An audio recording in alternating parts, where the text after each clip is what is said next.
Ja,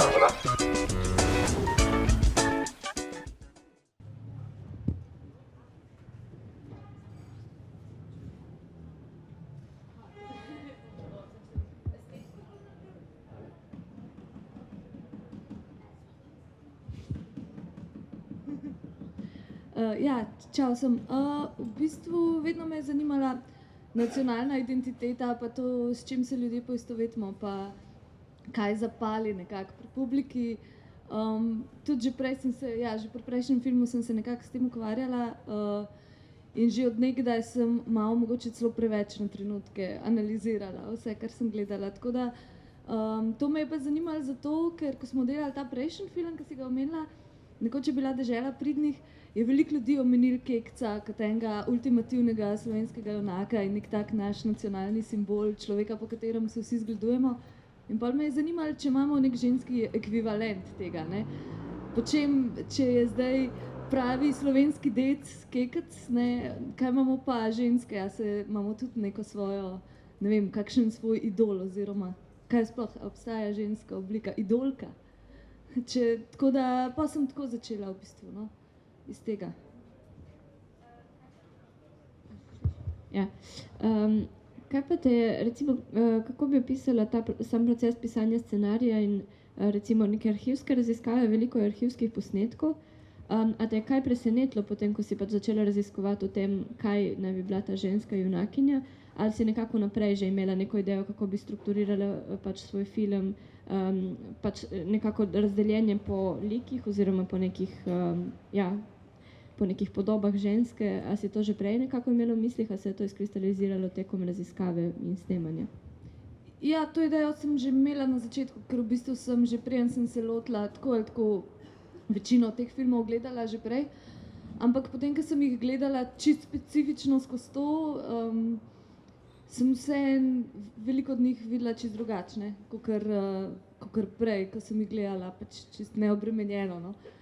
Tako da, ampak ene stvari so se mi pa pol izkristalizirale normalno. Mislim, tudi ene stvari, za katere sem slutila, da se malo ponavljajo, sem pol videla, koliko je tega v resnici, tako da zdaj vsakič, ko vidim v slovenskem filmu, da žena možu reče, da ne sme več piti, mi je to noro smešen. Tako da ene take stvari so še celo presegle moja pričakovanja, eni stereotipi. Po drugi strani pa sem bila pa tudi zelo prijetno presenečena nad kakšnimi filmi ali pa nad kakšnimi stvarmi, ki jih nisem imela v spominu, kot tako zanimive, kakor so se mi pol izkazali. Se ti je zdelo, da je recimo kak film bi izpostavila kot mogoče nekako prelomen ali pa posebej pomemben v tem smislu, kakšne ženske like konstruira. Recimo ravno v tem smislu, da te je presenetil, glede na to, kako sodoben je mogoče ali pa kako obravnava neke vprašanja odnosov med spoloma, kar prej recimo nisi bila toliko pozorna na to. Mislim, kar je zanimivo, ne vem, če bi glih rekla, da je prelomen, vsekakor, ampak kar je zanimivo pri slovenski kinematografiji je, da že prvi slovenski celovečerni igrani zvočni film, ki ga dojemamo kot nek prvi prav celovečerc na svoji zemlji, ima prav noter, prav neke te za tisti čas za Evropo nekako tako v skladu s socializmom pravzaprav zelo napredne ideje v stilu, da tudi ženske so partizanke, tudi one se morajo upreti, pomagati, biti aktivne v družbi in to. Tako da to je ena stvar, se pravi, slovenski film že začel je na neki tej kakor z nekim programom enakosti, ne. Čeprav potem pa, ko gledaš že v tem istem filmu, najdeš pa ene par zelo tako hecnih, nekako konzervativnih hkrati, ne, idej. Tako da prelomen, ne vem, težko bi rekla, da je kakšen film prav prelomen, ker se mi zdi, da veliko filmov, ko izstopajo, kar se tega tiče, ampak pol pa se ne zgodi, da bi jim sledili še drugi, ko bi bili, ne vem, ko bi imeli neke podobne ideje. Mislim, ziher se mi zdi Splav meduze eden od filmov, ki totalno izstopa, kar se tega tiče, ampak pol njemu ni sledil glih veliko filmov, ko so imeli podobno tematiko ali pa so obravnavali žensko prijateljstvo na podoben način, ne. Tako da, ali pa recimo po odnosu do seksa se mi zdi tudi Jebiga nekako zelo poseben film, pa tudi mu niso sledili podobni, ne.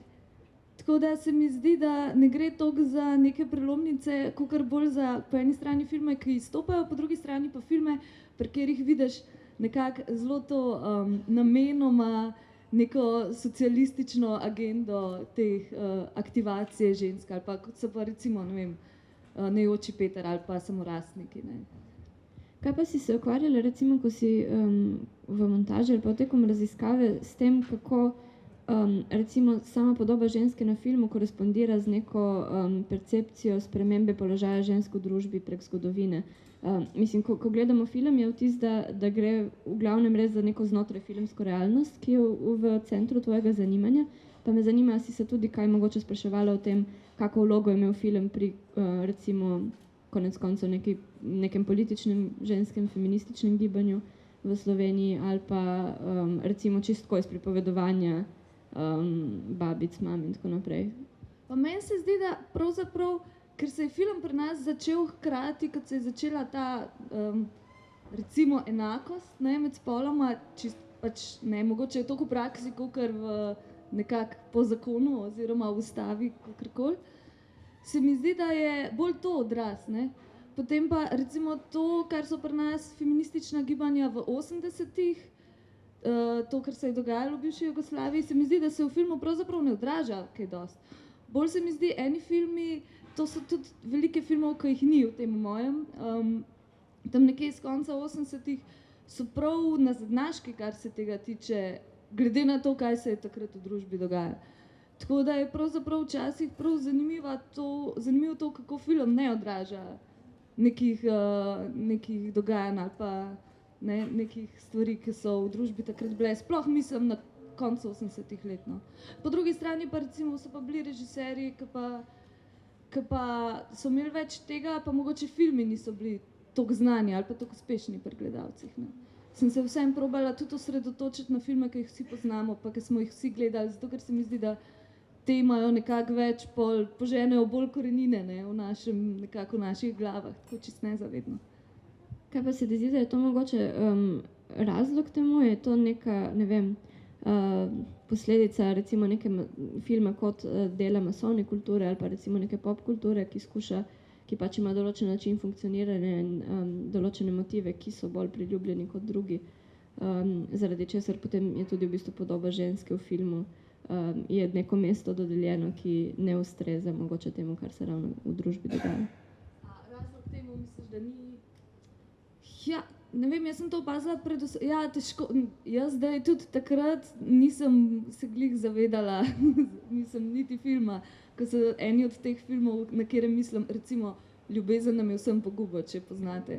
Ta je res tako, kot bi nastal 100 let nazaj, ne pa 20 let nazaj. Ne. In se mi zdi, mislim, težko je, jaz ne vem, zakaj je do tega prišlo, ampak se mi zdi, da je predvsem to bilo neko obdobje pred to menjavo generacij, ki se je pol zgodila v 90-ih, ko so mogoče neki starejši filmarji, ki se niso toliko zavedali teh stvari, še vedno ustvarjali, pa je potem nekako tudi slovenski film malo zastarelo deloval ali pa odmaknjeno od dogajanja. Ne. Ker se je recimo v 80-ih, kaj pa vem, Karpo Godina, Francis Lak sta nekako sledila, ne. Ostalo je bilo pa še, veliko je bilo filmov teh starejših filmarjev, ki pa delujejo, kot da bi bili lahko narejeni tudi, ne vem, v 50-ih ali pa v 60-ih. Vsaj tako sem jaz na to gledala, no, ne vem, iz današnje perspektive, mogoče bi kdo drug imel drugačno mnenje. Je to mogoče tudi razlog, zakaj je konec koncev tvoj film strukturiran na način, kot sem prej omenila, v bistvu okoli nekih likov, ki so zelo stereotipni ali pa klišejski, ne, zapeljivka, mati, pač neke te motivike? Ja, mislim, da še vedno nekako, tudi še v nekaterih sodobnih filmih te stereotipi dosti prevladujejo, tako da sem upala, da mogoče bo to tudi spodbudilo koga, kakšnega scenarista, da bo malo bolj razmislil, ker še vedno najdeš v scenariju take zelo klišejske situacije pa like, ko se mi zdi, da smo že tudi v resničnem življenju malo dal od tega, ne. Ampak je mogoče to res stvar, tako kot je rekla Pia Zemljič v filmu, da vidiš to v 100 filmih prej in je avtomatično imaš v glavi nek ta vzorec, ki pač ga pol nezavedno ponoviš, tako da upam, da bomo vsi skupaj malo bolj razmislili naslednjič vseeno, pa dali več pozornosti na to. Ne. Je mogoče iz občinstva kako vprašanje ali pa komentar?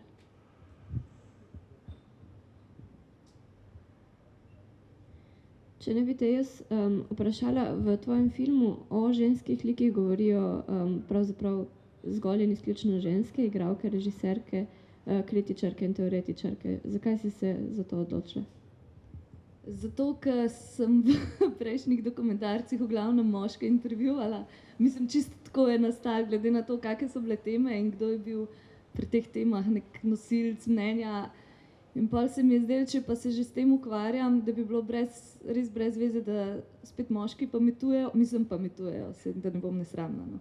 Ampak itak večinoma, ko se tudi pri nas pogovarjamo v filmu, pač v glavnem govorijo moški, pa se mi je zdelo enkrat za spremembo, če je pa že tema ta, da bi bilo pravzaprav bolj primerno, da tudi igralke, ki dostikrat ne dobijo priložnosti o teh stvarih govoriti, ker jih sprašujejo bolj neumnosti v glavnem, se mi je zdelo, da mogoče bo pa Kira hotela povedati kaj, kar nas bo mogoče presenetilo ali pa ne vem. Bi svoj film označila za feminističen? Težko jaz to označim. Mislim, to je vedno pač v očeh tega, ki gleda, ne vem. Pa recimo, da ja. In mogoče še kaj na tej točki? Če ne bi jaz tebi mogoče obrnila vprašanje, ki si ga zastavila na koncu igralkam, se pravi, katero vlogo bi hotele one igrati v slovenskem filmu, pa me zanima, če bi ti snemala igrani film, ali pa recimo tudi pri gledanju filmov, kakšne ženske vloge bi si želela videti? Jaz bi si predvsem želela to, da ni vedno, če je glavni lik ženska, glavni problem to, ali bo dobila ti papa, ali bo dobila otroka. Ker tega sem res že malo sita. Mislim, se ne rečem, da ni to eden problemov, s katerimi se vsi srečujemo v življenju. Sam mislim, da je tudi veliko drugih tem, s katerimi se vsi srečujemo, moški in ženske, ki so glih tako pomembne. No. Tako da to je predvsem to, česar sem malo sita. Zdaj, razen tega pa obstaja veliko nekih zgodb ali pa tematik, ki jih še nismo obdelali. Konec koncev je tudi kinematografija naša tako majčkena, da je pravzaprav še veliko stvari ostalo neraziskanih, ne, pa se jih lahko lotimo zdaj, v prihodnosti. Hvala. Če ni kako vprašanje iz občinstva, bi jaz se mogoče kar zahvalila Urški. Hvala ti za film in za pogovor.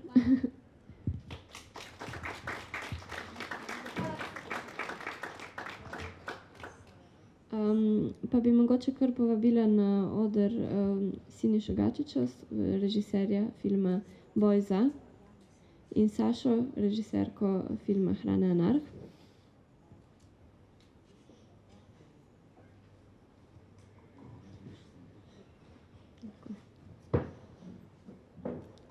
Bom jaz začela kar s Sašo.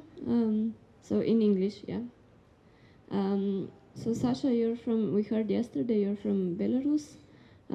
How did you decide to come to Slovenia, and how did you decide to make this film? I saw it is a part of Luxus production. Živjo.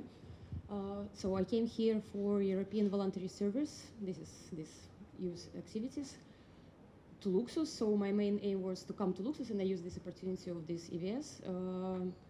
And about this film, so actually, almost as I've told yesterday, I just started to explore Slovenia, different practices that's happening here, and then I saw this really inspiring example of how theory of anti-capitalism, of critical theory can be realized in practice. So it inspires me, and I decided to try to explore this.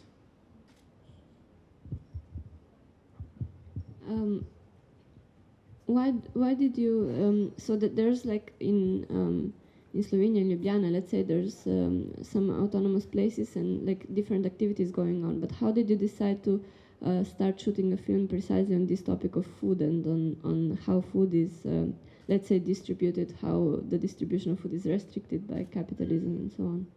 Because actually yeah, it's working, okay. So actually, because this point, I've heard, of course, that these food not bomb sections and these different things about connected food, connection between food and anarchism, they exist around the world. but in Belarus it's not so widespread. And the first idea was that it's a really cool example how actually simple things can be part of big struggle or big fight for like better world, let's say, or whatever. So that's why this point was like interesting for me, and I decided that maybe it can also show for broader public also how all of us we can like be part of this struggle. So that's why actually, and of course, if to speak more broadly, food is essential thing, and it's like banal thing from one side. But if to think more precisely, again, we all can use these different practices that this anarchistic community is realizing. We can use it in our everyday life. So it's really cool, I think. And how would you describe let's say the role of film in these kind of struggles? Do you think shooting a film like that can help, let's say, raising awareness? What would you like for this film to have as a role? Yeah, definitely. Of course, I think that film is the best communication tool. And of course, if some ideas, if some people, some groups of people, they would like to share their ideas, then film is the basic tool to do this, especially nowadays in this informational society of ours. That's why, I mean, I can't say about my movie that it will turn a lot of people into these practices or whatever, but at least it can make a point. At least maybe someone will start to think about these things, join these activities. Maybe community by itself will see a bit of reflection, because of course I'm aware that I'm a stranger. So that was one of the, like, not obstacles, but complicated things in this, my work. So yeah, I think it's for broader public and for community itself, it can be a point of discussion at least. And how much do you think this is, like, let's say, when you made this film, a kind of very locally specific thing or topic or practice, and how much do you see a resonance, let's say, with maybe practices in Belarus, or, you know, if it could kind of communicate over the border? Yeah, because I showed this movie to some activist anarchists in Belarus, and for them it was also important topic and important point, because they're also trying to organize this kind of activities like food not bombs precisely.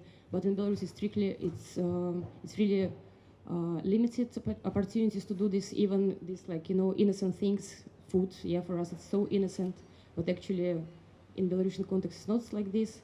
So I think that for Belarus and for these people with whom I was speaking, it's really good, inspiring example of how it can be done, how they can organize themselves, other people, how they can involve other people in these activities. And I also was really fascinated and inspired by this example here in Slovenia, how people treat this question about food, about this communal sharing, about like eating together, speaking about food. We do not have this practice, unfortunately, in Belarus, and it's not so widespread. So that's why I think that it's really can be a contribution into my own context, in Belarusian context. A je mogoče kako vprašanje iz občinstva? Ali pa komentar? Ne?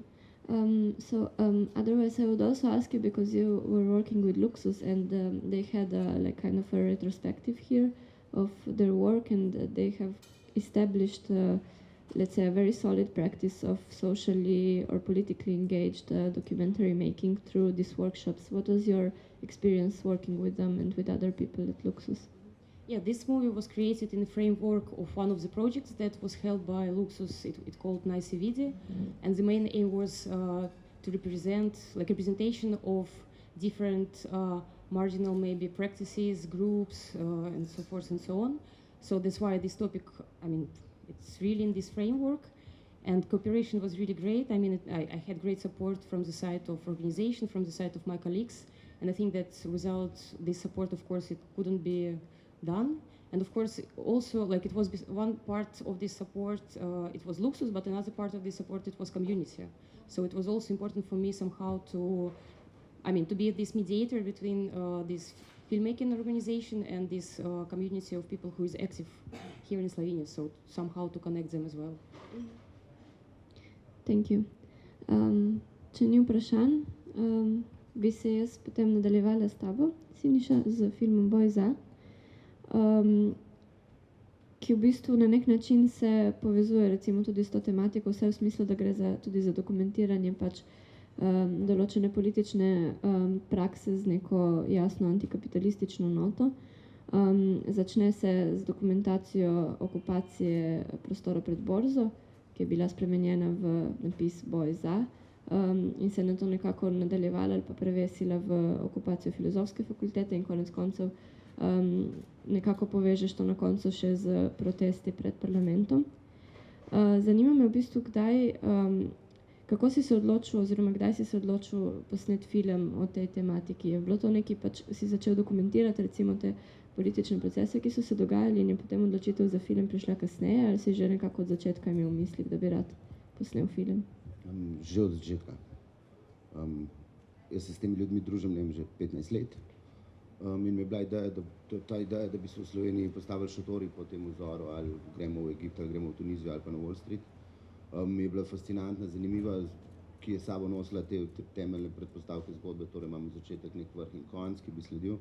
Imel se pravi neko dramaturgijo, že sam dogodek verjetno imel v sebi, če so postavljeni šotori, bo treba tudi pospraviti, vmes se bo nekaj zgodilo. Tako da prvi dan, ko sem začel snemati, sem že snemal z željo, da bomo posneli film. Kako si se pa recimo soočal s tem, pač rekel si, da poznaš te ljudi, si sodeloval na vseh teh dogodkih, recimo s to neko dvojno vlogo, biti udeleženec v tem procesu in hkrati ga dokumentirati? Biti udeleženec, verjetno, če sem jaz udeleženec, sem se verjetno lahko veliko, ker so bili podporniki takrat na začetku. Nisem jaz sebe smatral kot, prespal sem tam, res sem spal v šotoru pred borzo, ampak nisem pa bil ta, ki je izdeloval transparente, ki je kuhal hrano tam, ki se ukvarjal z organizacijo kempa.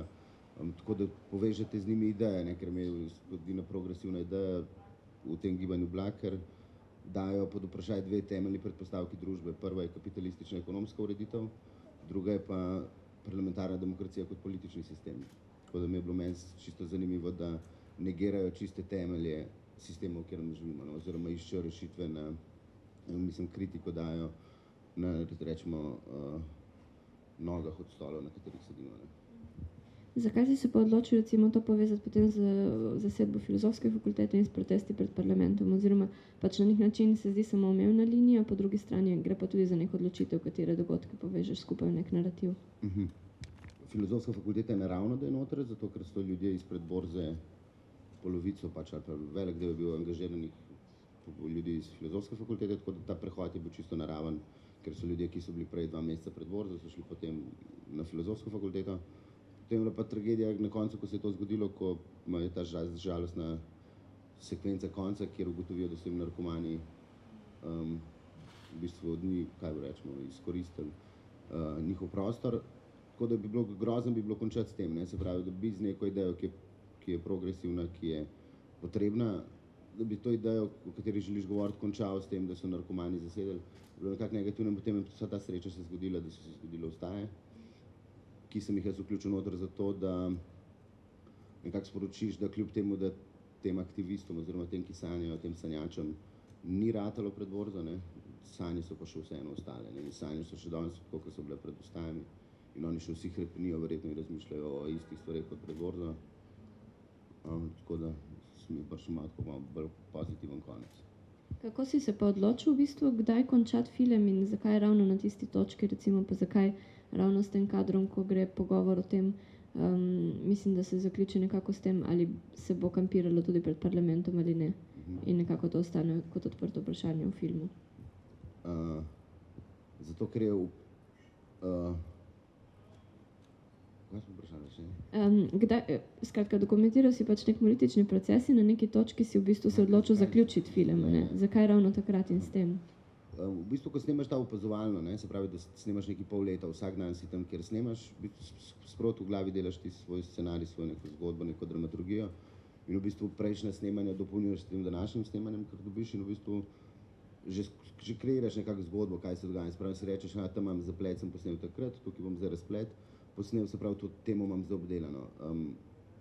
Pred borzo, ko se je vse propadlo, mi je bil to znak, da jaz tukaj več imam veliko za snemati, ker se nič več ni dogajalo pol na koncu. 3-5 ljudi je sedelo tam v šotoru. In sama sreča je bila, da sem jaz, ker zelo malo je bilo nekih paralel med borzo in vstajami, da bi sploh lahko povlekel. Razen njihova angažiranost pa njihova zagretost mi je bila identična, tako za borzo kot tam. Ne. In sama sreča, da je Kurnik takrat to povedal, oziroma da so oni se pogovarjali o tem, kaj bi bilo, če bi postavili šotore, kar je spet nam bilo v tem neki zgodbi super, da lahko povežem pač in zaključim z neko rdečo nitjo na koncu. Ja, pardon. Jaz bi te še vprašala v bistvu, kako, s kakimi težavami si se recimo soočal pri snemanju, če si se s kakimi, ker se mi zdi, da včasih gre mogoče za neke tudi, ali pa si predstavljam lahko za neke kočljive trenutke. Spomnim se včasih na teh skupščinah, mislim, da je prišlo nekajkrat ta problem ven, ali se sme snemati ali ne. Eni ljudje so imeli pač, se niso počutili nekako domače s tem, da bi bila kamera tam, ne vem, na nekih posnetkih vidimo ljudi z zakritimi obrazi in tako naprej. Ja. To pri njej vidite, v mojem filmu jih ni, so isto osebe, ki so odkrite. Najbolj problematični ljudje za snemati, kar je meni zelo sporno in sem zelo razočaran, so anarhisti. Imam neverjetne težave z njimi. Oni so mi prepovedali snemanje v menzi pri koritu, kjer je bilo zbranih 400 ljudi, ki so se pogovarjali, kaj bo na vstajah. Sprav potek vstaje so iz ene vstaje na drugo. 400 ljudi je prišlo na Metelkovo, od nosečnic do babic in 4 anarhisti, oziroma 8 anarhistov, ki so v njenem filmu. In anarhisti razumejo svobodo tako, da meni prepovejo snemanje, da uveljavljajo svojo svobodo ne biti sneman. Se pravi, oni so mi prepovedovali, to so izključno anarhisti. In znotraj anarhistov enih 5 anarhistov, ki trdi, da če bom jaz njega snemal, se pravi, po njihovi teoriji naj bi svoboda družbe bila ogrožena, če so ogrožena svoboda 3 posameznikov, da so snemani, ne sprašuje pa se o moji pravici do ustvarjanja, izražanja, ko snemam dogajanje na javnem prostoru, kot je menza, oziroma javnem prostoru, kot je bila borza. Prvi dan so prišle 2 anarhistke, ki so rekle, ne boste snemali. V fotoreporterje so prvi dan fotoreporterje pred borzo nagnali, so bili kreši s fotoreporterji, tako resni. No in pa so videli, da so te anarhisti v manjšini in so se na začetku nekaj delili, daj pejte vi na levo stran te, ki nočete, da vas snemamo. Te 4 anarhistke so pol to sfurale. Oni so bili pa na desni, pa tisti, ki so dovolj, ok, da bomo pol bolj desne kote snemali. Hkrati se pa ta fundamentalizem anarhistični, ne, vedno pol izjelovi, ker nimajo toliko teh, mnogo ljudi tam želi povedati nekaj, ne, se pravi, ne želi. Recimo anarhisti v Ljubljani oživljajo, hočejo delati podoben projekt kot mestne skupnosti, ki jih furajo v Mariboru. In jaz vas vesel, da jih posnamem, da damo na televizijo to, ne, za Studio City, dajte, gremo posneti novico o tem, da se anarhisti naredili lokalno akcijo v Šiški, da se dobivajo, da želijo organizirati stanovanjsko skupnost v neko enotno telo. Anarhisti prepovejo to snemati, ne. In tukaj je meni ta imam težave s tem fundamentalizmom, ki mi je isti kot vsak drug fundamentalizem, ki mi je problematičen, ne. Kaj pa je pri tem šlo za tudi nek strah pred, ne vem, posegom zakona ali kaj podobnega, ali si se mogoče kaj s tem ukvarjal tudi? Ali to niti ni bil problem? Ne, ker je v bistvu ful bi bilo čudno, če bi oni meni zdaj prepovedovali snemati pred borzo, hkrati pa govoriti, da je borza odprti javni prostor, ki je dostopen vsem, ne. Čudno bi bilo, da oni meni prepovejo snemati, ko pa govorijo o transparentnosti, o demokraciji, o vsem tem. Tako da v bistvu iz tega nekako ni bilo nobenih konfliktov, oni pa imajo zaupanje do mene, te ljudje, ki so bili pred borzo, ker smo že tokrat prej sodelovali, tako da so vedeli moje namene, da so neki čisti nameni, da jaz ne bom zdaj. Tako da ni bilo nič težav, pač pravim, problematični so 4 anarhisti v Ljubljani. Bi kdo kaj na tej točki vprašal, rekel?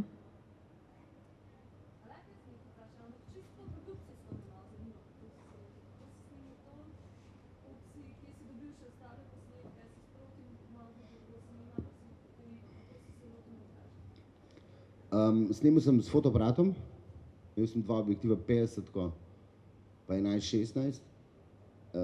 Ta wide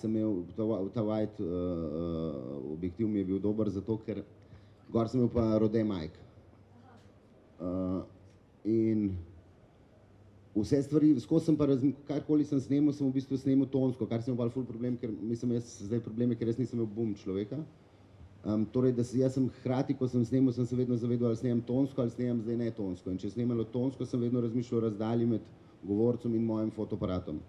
Imel sem srečo, da dosti stvari pred borzo je bilo preko megafonov pa ozvočenja njihovega, tako da mi je bilo tukaj lažje.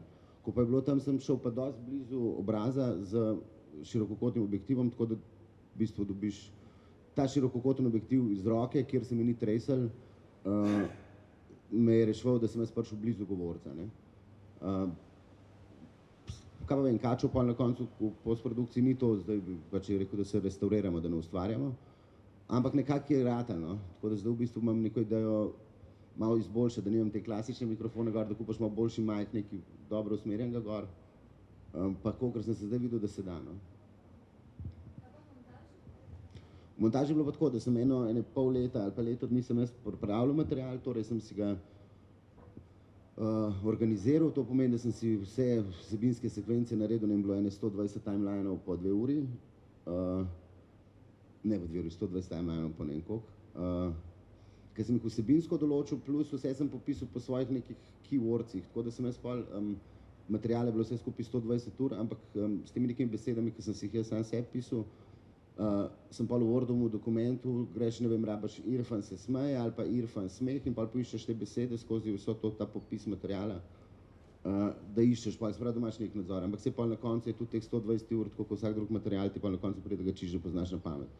Ker jaz sem v bistvu pripravljal za Učučkovo, ko sem prišel k njemu v montažo, da več ni midva nič ne iščeva, da jaz vse vem, on si vse pogleda, kar je že sčiščeno, jaz nisem eno, ko sem prišel v montažo, sem sčistil vas material. To je bilo, rečemo, 1 leto dela, pa še 1 leto montaže. Še kaj iz občinstva?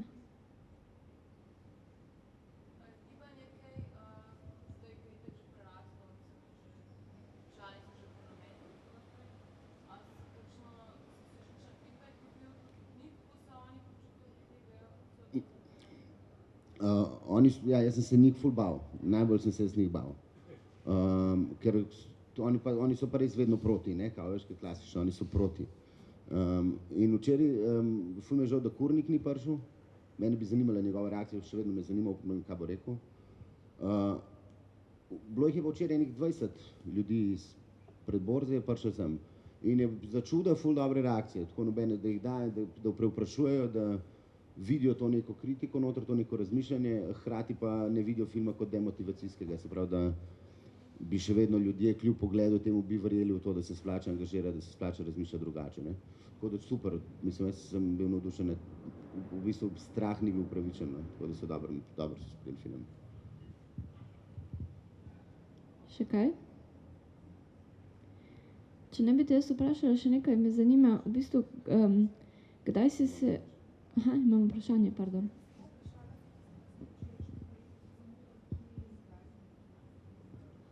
Da imamo producenta Miha Černec. Kdaj bo možno spet videti ta film za tiste, ki so zamudili?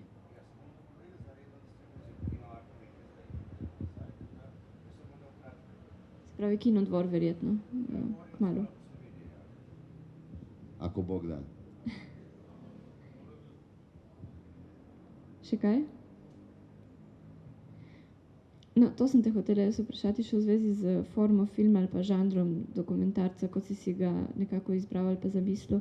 Kdaj si se v bistvu odločil, da bo dokumentarec na ta način na koncu nastal, skratka recimo brez nekih voice-over naracije, brez govorečih glav in tako naprej. Pač gre za cel kup nekih stilskih odločitev, ki dajo na koncu to podobo nekega recimo observacijskega dokumentarca. Kao direktnega filma. Ne vem, nekako temu, jaz sem te neke televizijske dokumentarce že delal v življenju, ki me sploh ne osrečuje, oziroma me ne uresničuje več, da razmišljam v formi, da ima nares problem pa izjave, nekako nisem v temu več. Zdi se mi, da mi ta forma mi sploh ni. Sem zadnjih par let raziskujem in gledam predvsem pač direktne dokumentarce, pa če gremo na une iz 70-ih, plus da danes opažam, da večinoma tujih filmov se narediš ti inside job s Talking Headsi, pa je the best film, ali pa od Urške je tudi the best na ta način kot neko analizo kot to, ampak da bi pa življenje in o življenju govoril, se mi zdi pa pomembno, da življenje spremljaš in ga snemaš v svoji avtentiki. Torej, Zdi se mi, če že hočemo govoriti o našem videnju resničnosti, mi je super, da snemam to resničnost brez svojih intervencij. Prav načelo mi je bilo, da nikoli nikomor ne rečem, da je vse da je pa tako, če sem samo tam in opazujem. Vsi kao hrepenimo po tem, da imamo na filmu avtentiko, se pravi avtentično reakcijo pri igranem, se delaš z igralci, pri dokumentarnem tem, ki pa je kao, rečemo, cinema varieté, kjer poveš, pa pač kdaj teži dobiti to neko avtentičnost, zato da bi se izognil, da bi dobil to avtentičnost, sem snemal pač tako, da sem načrtno snemal resnico in mi probal pa skadrirati pa tako, da bi potem montiral podobno kot igrani film. Ne.